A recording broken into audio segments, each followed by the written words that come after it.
Sean says, is it enough to invest in social web and directory presence, but not so much in Facebook and other pay-per-click, AdWords, and other click-view-driven digital marketing?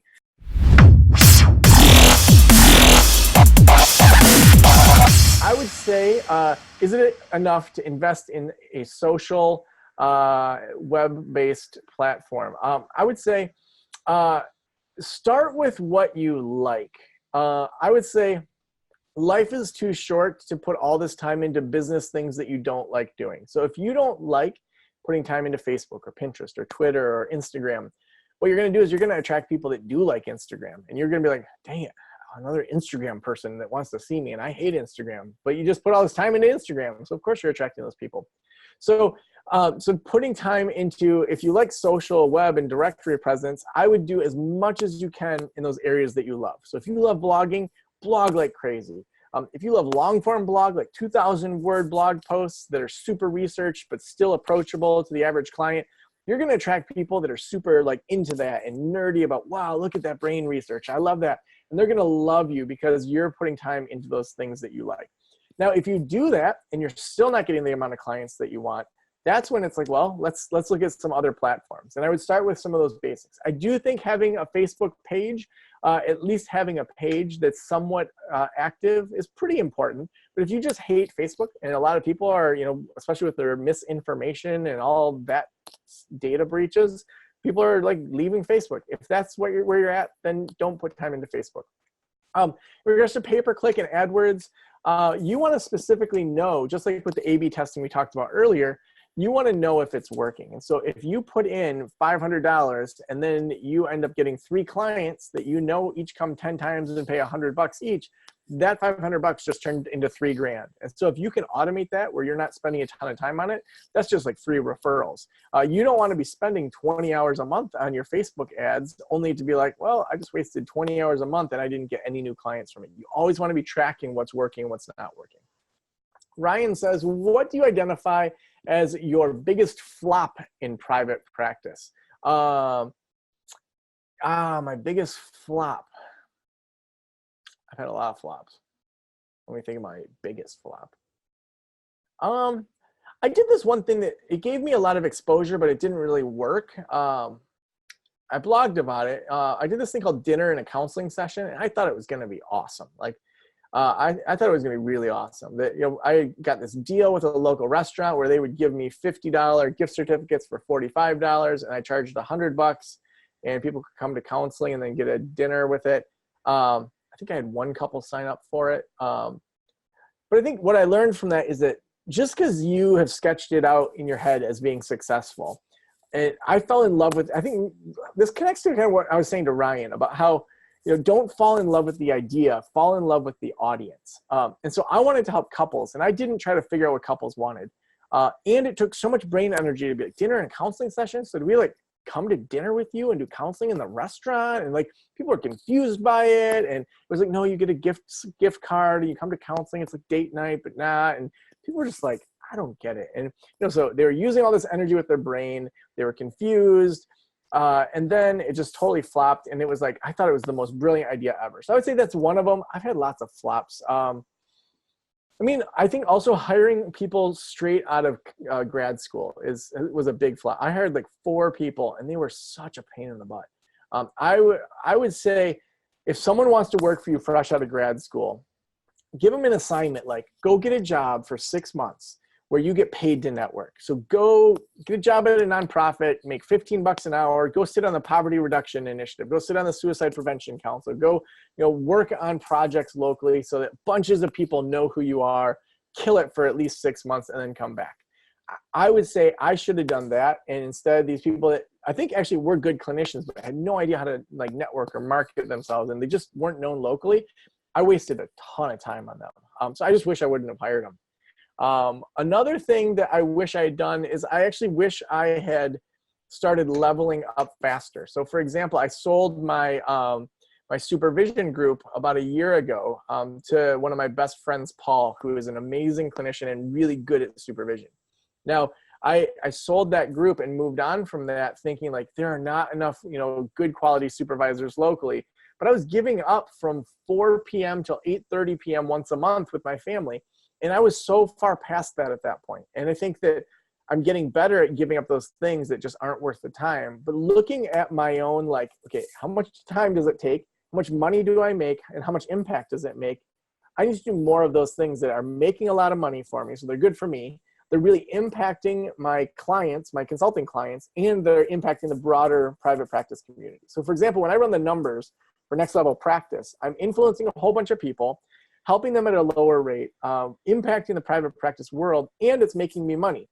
Like, I need to make sure I keep putting my time into that. And if there's other things that used to make sense for me to do, I need to start to shed those if they're not making as much sense, or raise my rates in those areas. So that's why, you know, with consulting, I used to do consulting packages for $800 a month. And now I haven't quoted that.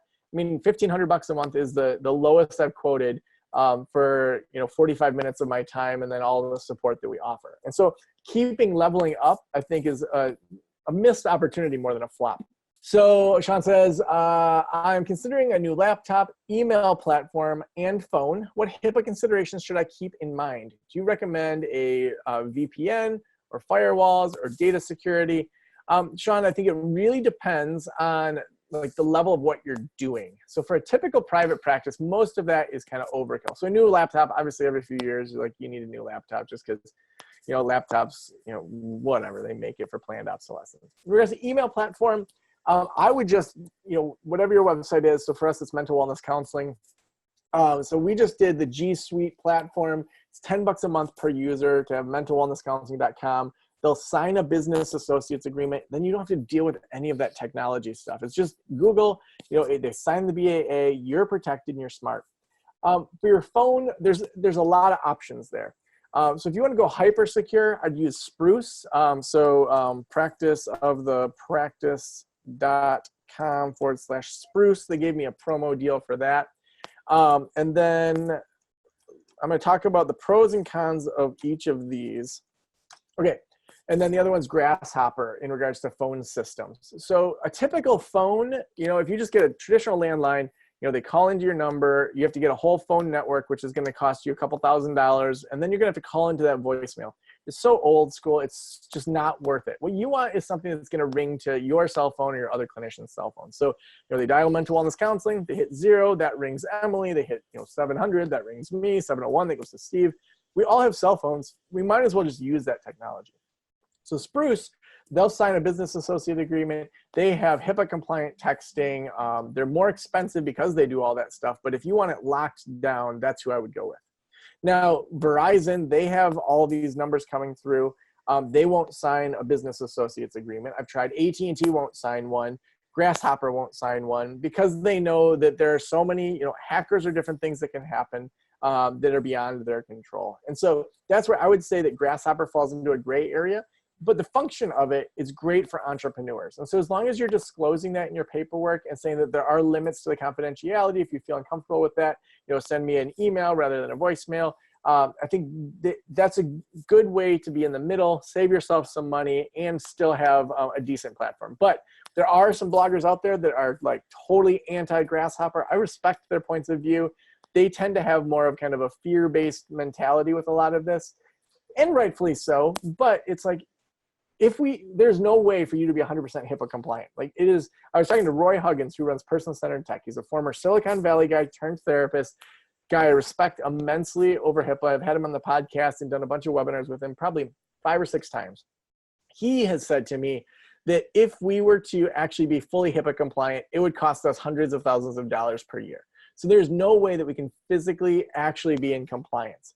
But we need to do our best. We need to have our intentions right. We need to disclose to our clients the limits of it. You know, even using something like Square, you know, we would like to think that their credit card information is fine. But if Target can get hacked, we can get hacked. So you want to do your best, but you also have to always find that it's always going to be a gray area, not a clear black and white. So I wanted to make sure I kind of touched on that. In regards to VPN and firewalls and data security, I am not smart enough in regards to the IT world. One thing that Roy Huggins recommended is that, you know, for Macs, all your computers come encrypted unless you undo that. Make sure that you're encrypting your computer. Make sure that you're using your email.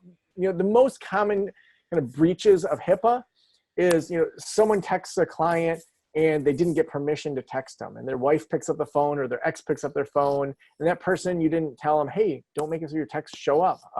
Or they save you as therapist Joe or therapist Kelly.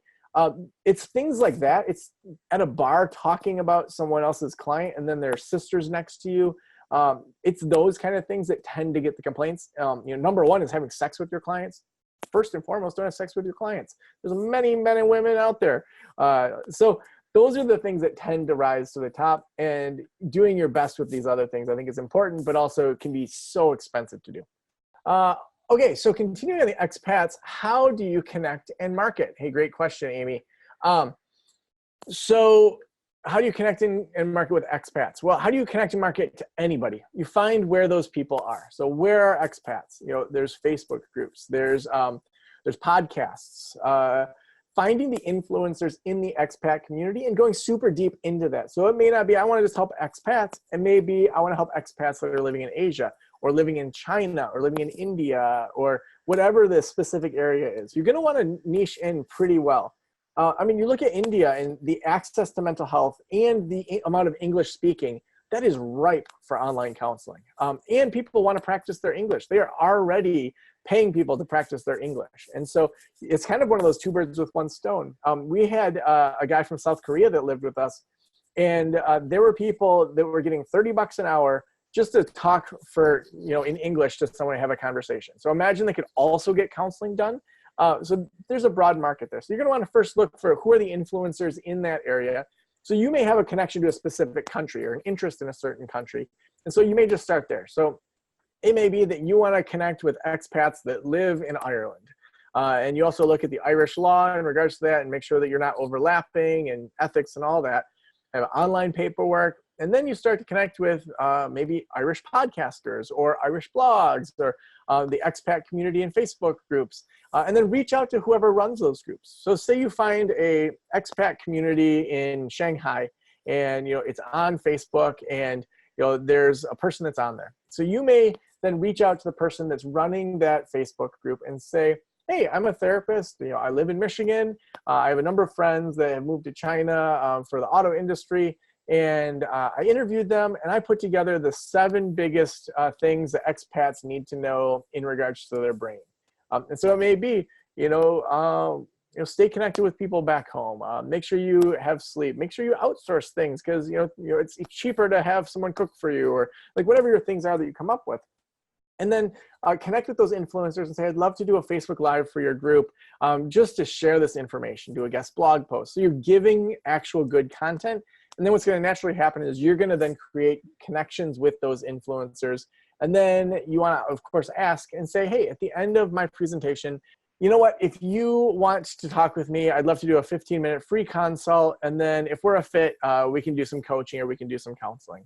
So, that's where I would start, but then use that in a variety of different ways.